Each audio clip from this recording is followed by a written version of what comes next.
네, 안녕하세요. 여러분들의 구독과 좋아요로 이 채널이 유지되고 있습니다. 네, 영상 속도는 1.5배를 추천드리는 바이고요. 항상 구독자님, 멤버십 회원님들에게 감사하다고 말씀을 드리면서 제 본 영상은 추세 기반형 투자 분석 영상이기 때문에 참고만 해두시길 바라겠습니다. 네, 이번에는 당연히 요즘 비트코인의 전망 추이를 예견하는 분석가와 여러 가지 또 좀 거물급 이신 인물들이 대거 좀 요즘 언급을 많이 하고 있는 내용들과 그리고 좀 영향을 줄 수 있을 만한 내용 이렇게 한번 또 준비를 해 보았는데요. 그리고 바이낸스가 요즘 심상치 않게 무언가를 좀 해보려고 하는 움직임, 그리고 NFT에 관련된 여러 가지 소식 이렇게 한번 준비를 해 보았습니다. 같이 한번 보도록 하시죠.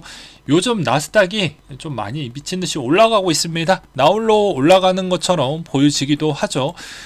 상대적 대비 좀 올라가는 속도가 좀 더디고 있는 분위기를 보고 있는데요.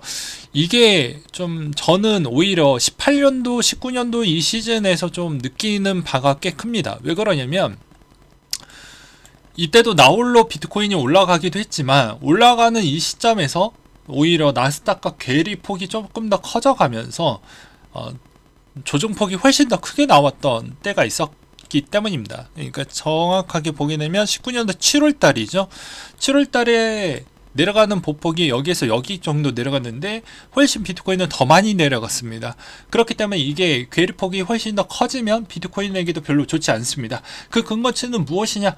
산업 기반에서도 블록체인에 관련 주식들도 있고 그 주식 안에서 비트코인을 갖고 있는 보유량이 있기 때문입니다. 그러면 요즘 빅테크 중심으로만 돈이 쏠렸기 때문에 어떻습니까? 여기에서 나머지 산업군들에 있는 돈은 많이 가지 않았는데 여기서 한 번 더 지수에 따른 조정이 크게 나오게 되면 비트코인은 오른 만큼 거기에서 다시 반납이지만 나머지 있는 업종들은 어떻게 평가가 될까요?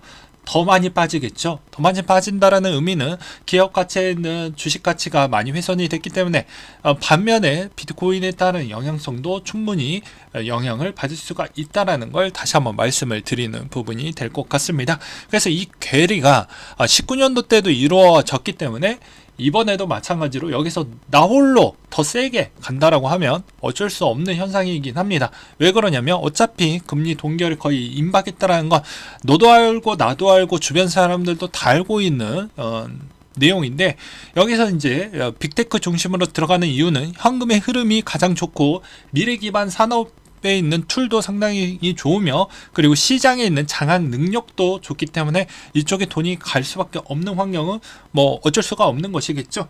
그렇지만 우리는 반면에 코인을 투자하고 있는 관점으로 해석을 해야 되기 때문에 아무래도 이게 너무 많이 강하게 가게 되면 이쪽에 들어오는 자금도 생각보다는 적을 수밖에 없습니다. 이거는 진짜 객관적으로 보게 되면 내가 돈이 있는데 ETF 운영 매니저라고 쳐봅시다. 그러면 여러 가지 자산군 중에 요즘 유망 있는 자산군 쪽을 먼저 선체하고 현금 흐름과 장악 능력까지 있는 쪽을 먼저 고간을 채우고 난 뒤에 여기다가 분산 투자를 하게 되는 것이지 내가 이게 극단적으로 개인의 관점으로 보면 바람직하지 않겠죠 라는 이야기를 드리고 싶었습니다. 그 다음으로 이제 시장에 미칠 수 있는 요인들 6월 달에 있는 메시지를 보게 되면 아무래도 홍콩 관련된 내용은 저번에 다뤘기 때문에 그건 그냥 패스하도록 하겠고 이번에 미국의 4월 근원 PCE 발표가 나왔는데요. 대부분 4% 중반대에서 더 이상 움직이지 않는다라는 점이 추가 긴축에 따른 메시지를 계속해서 던지고 있습니다. PCE 연준이 생각하는 목표 추이는 2.5죠. 2.5 잘 기억을 해두시길 바라겠고요. 그래서 아무래도 이제 금리 인상 시기에 따른 메시지가 더욱더 높아지고 있습니다. 제가 녹화 찍고 있는 시점에서 58.4%가 나왔습니다. 그래서 아무래도 더 높아지지 않겠냐라고 하고 있는데 진짜 제가 영혼까지 끄집어 모은다고 해도 2분기 때까지는 어찌저찌 대부분 다 괜찮게 나왔고 실업자 추이나 이런 게 만족스럽지 못했기 때문에 올릴 수 있을 만한 명분은 나올 수는 있겠지만 3분기 때부터는 조금은 다르지 않을까라고 생각을 합니다. 그리고 시중에 그만큼 돈이 아직도 많이 풍부하게 돌고 있기 때문이라는 영향도 저는 생각이 들기도 해요. 그 다음으로 이제 돈의 가장 큰 금융 운용사 중에 하나이죠. 블랙록이 1분기에 IT 부분 투자 비중을 확대했다고 합니다. 보았더니 애플과 엔비디아를 엄청 많이 사재꼈다라는 걸 보면서 소문이 이제 자자하게 나왔겠죠. 그 다음으로 AI ETF 운용 자산도 이제 대략 한 40조 원 규모로 커질 것 같다라는 이야기가 나와주고 있는 실정입니다.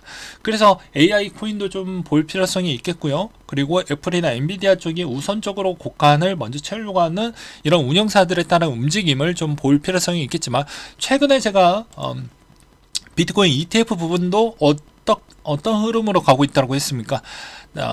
그 전 2주 전 때 되게 비관적이고 그런 이야기가 많이 나왔잖아요. 뭐 제피 보고도 야 지금 힘들 것 같다, 뭐 어렵지 않겠냐 이렇게 하면서 ETF 비중은 천천히 또 적립식으로 모아가는 기관들도 많이 보여지기도 있습니다.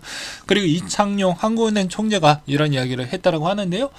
정말 부탁드리고 싶다. 환율이 결정하는 건 금리의 격차라는 이 프레임에서 벗어나야 된다. 중장기적으로 우리 원화가 강화될 가능성도 많다. 아무래도 이제 뭐 이 이야기는 뭐 간략하게 본다고 하면 반도체 주요 수입을 어떻게 보면 기존에 있었던 달러를 많이 가지고 올 수 있을 만한 주력 산업이 아직은 회복이 안 됐기 때문에, 회복이 되면 아무래도 강화될 가능성이 높다라는 이야기를 좀 했던 것 같아요.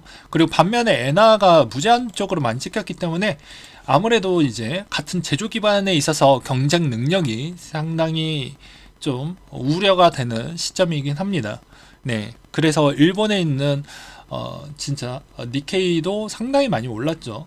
근데 반면에 한국이 그만한 경쟁 능력이 될지는 조금은 의구심이 들어갑니다. 조금 더 오제랍으로 좀 떨어본다고 하면, 일본도 진짜 별의별 짓거리를 다 했는데도 산업에 있는 기반 중심에 있는 요건을 변화를 주지 못했습니다. 제조 기반에서 또 다른 거를 많이 한번 만들어 봤는데 그게 변화를 주지 못했기 때문에 제조로 먹고 살아야 되는데, 제조 인건비와 그리고 인위적으로 계속 찍어내기 식으로 통화를 많이 팽창화 시켰던 이유는 제조 기반으로 먹고 살려고 할 수밖에 없다라는 것이죠. 근데 한국이 과연 이 시점에서 제조업이 벌어들이는 GDP 비중 대비해서 얼마나 그걸 분산화시킬 수 있을지는 15년 안에 판결이 된다고 생각을 합니다. 단기간에 인건비 너무 많이 올랐고, 그 다음에 추가적으로 산업에 있는 분담 요소가 생각보다 많이 이루어지지 아직도 못했기 때문입니다. 엔터 많이 떠들어봤자 GDP에 미치는 영향은 생각보다 저조하다는 걸 여러분들은 아셔야 됩니다. 네, 그 다음으로 또 보게 되면 홍콩 암호화폐 시장 개방에 따라 주목받고 있는 리니어 파이낸스라고 하는데요. 여기에서는 티어 1에 속하는데 중국 기반이고 3분기 좋은 퍼포먼스를 기록한 프로젝트에 해당된다고 합니다. 리니어에 포함한 프로젝트의 중국과 홍콩의 연관성은 가격에 퍼포먼스를 긍정적인 영향을 끼칠 수 있을 거라는 기대감이 좀 있다고 하는데요. 리니어 파이낸스란 탈중앙화 델타1 자산 프로토콜로서 적은 비용을 합성 자산을 생산 및 관리하고 거래하는 서비스라고 하네요. 그리고 리플의 11 활성 주소수가 급증을 보여주었다고 하는데요. 이게 지난 3월 달에도 주소가 급증하니까 좋은 퍼포먼스가 보여주었기 때문에 이번에도 마찬가지이지 않겠냐라는 의견도 있기도 했습니다. 그리고 비트코인 순환 공급량이 78.59%가 6개월간 움직이지 않고 있다라고 이야기가 나와줌으로써 썸네일에 있는 내용을 또 이야기를 해야 될 것 같습니다. 아무래도 바이낸스가 요즘 여러가지 좀 움직임을 보여주고 있는 것 같아요. 왜냐하면 이제 거래소에서 저렇게 움직이는 양이 너무 적으면 이게 장사가 안 되거든요. 예, 거래소 입장에서. 그렇기 때문에 아무래도 바이낸스가 요런 거를 내놨다는 것은 약간의 좋은 시그널이라고 보는 게 맞습니다. 버블에 따른 시그널을 계속 인위적으로 만들고 있고 제공을 해주려고 노력을 많이 하고 있다는 걸 여러분들은 캐치를 하셔야 될 것 같습니다. 그래서 여기에서도 대출 기능을 출시를 했고요. 여기서도 이자율이 7.91%로 대출 대비 가치 비율이 40에서 60% 사이이고, 가스 수수료, 이더리움 거래 수수료는 없는 형태로 간다라고 합니다. 그래서 뭐 아즈키나 MA BEYC나 그 다음에 BAYC 같은 애들을 이렇게 해서 지원을 한다라고 되어져 있어서 여기에 따른 움직임을 잘 보신 다음에 좀 관찰을 해보시면 또 여기 안에서도 먹거리가 충분히 있을 것으로도 보여지고요. 또한 이더리움 유동성이 5개 거래소로 집중이 되어져 있는데 거래량이 지금 이렇게 집중이 되어져 있지만 많이 안 나오고 있죠. 그런 것도 좀 보시길 바라겠습니다. 그래서 요즘 동향 추이를 보게 되면 되게 재미났던 게 비트코인에 따른 좋은 이야기도 좀 많이 나와주고 있는 실정입니다. 텍사스 비트코인 인센티브 제한 법안이 내년 1월 달로 넘어갔고요. 그리고 또 여기서도 보게 되면 바냉크 전략 고문도 사상 최대의 부의 이동이 올 것 같다. 구조적 강세가 좀 올 것 같다. 이런 이야기를 했는데요. 비트코인을 비롯한 구조적 강세를 불러올 수 있다. 그는 MZ세대의 투자 방식에 따른 영향이 분명히 이게 또 다른 호재로 작용할 것 같다. 라는 이야기를 또 하기도 했습니다.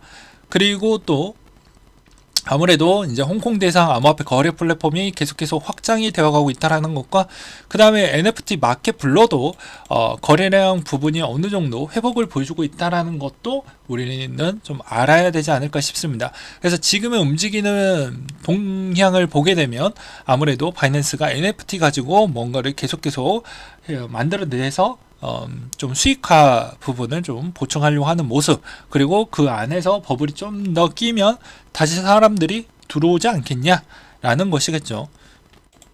그래서 머리 좋은 사람들은 이미 빨리 움직이고 있다고 저는 생각이 들기도 하고, 그 다음에 팬케이크 스왑도 NFT 기반 P2E 서비스를 출시한다라는 내용과 러시아 궁형 암호화폐 거래소 설립 백지화가 됐다고 합니다. 이건 백지화가 되는 게 우리한테는 매우 좋은 거예요. 왜 그럴 것 같습니까? 러시아에 있는 미국 달러도 미국 쪽에서 묶여져 있는 거 다 자산 동결하고 그거 가지고 뭐 우크라이나 지원금 한다라고 그렇게 마녀 사냥해가지고 다 뺏어버렸는데, 러시아가 만약에 암호화폐 거래소 설립한다라고 하면 계좌 추적해가지고 지갑 동결하고 그거 압류해서 또 갖다 팔아버릴 거 아니겠어요? 이거는 우리한테 별로 좋지 않습니다. 그래서 러시아도 좀 생각이 있는 거죠. 민간 암호화폐 거래소 부분에 그냥 그렇게 대체를 해서 가져간다라는 게 우리한테는 좋은 겁니다. 차라리 국영으로 만든다라는 거, 러시아 쪽에서 만들어지는 건 별로 좋지 않은 거예요. 그 다음으로 이제 비트코인 오디널스 인스크럽션 발행량이 1000만 개 돌파했다. 상당히 상징적이고 의미가 있다고 볼 수가 있겠죠. 그래서 이 부분도 계속해서 여러분들이 싫던 좋던 간에, 제가 뭐라고 했습니까? 싫던 좋던 간에 이 크립토 부분에서 계속해서 확인하고 넘어가려고 한다고 하면 지루하고 재미없었더라고 해도 이 트렌드를 따라가 볼 필요성이 있습니다. 소액이라도 따라가서 여기서 무언가가 지금 진행이 되어가고 있고, 여기서 내가 어떤 부분을 배워야 되는지, 어떤 부분을 위험을 해야 되는지, 이런 정도는 좀 각각 한번 테스트를 해보시기 바라겠고요. 그 다음에 레딧 아바타 NFT 보유자 수가 990만 명을 돌파를 했다고 합니다. 여전히 NFT에 지금 계속해서 뭔가를 살을 계속 붙여주고 있는 모습을 볼 수가 있겠죠.